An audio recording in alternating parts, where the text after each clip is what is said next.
بدأت تغطية السوبر مصر برحلة من أبو ظبي لمدينة العين، ولكن كل يوم عشان خاطر الأهلي أكلة سريعة، وبعدين نروح نشوف الأجواء المميزة اللي كانت بره ملعب هزاع بن زايد، وبعدين نطلع على المدرجات ونشوف آخر الاستعدادات. جماهير الأهلي رفعت بانر لا أعذار ننتظر التتويج، والأهلي كان على الموعد وكسب سيراميكا واتأهل للنهائي فعلا.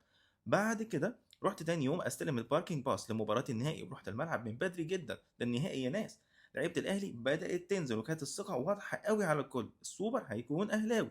بعد كده بدأت الاحتفالية المميزة اللي نظمتها رابطة المحترفين الإماراتية قبل المباراة، احترافية مثالية ملهاش حل.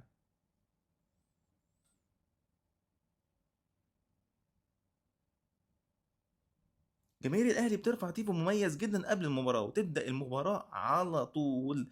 زيزو يحاول، زيزو يصنع، الأهلي يكسب 2-0 بأداء عالمي، والسوبر قلنا من بدري السوبر هيكون أهلاوي يا ناس.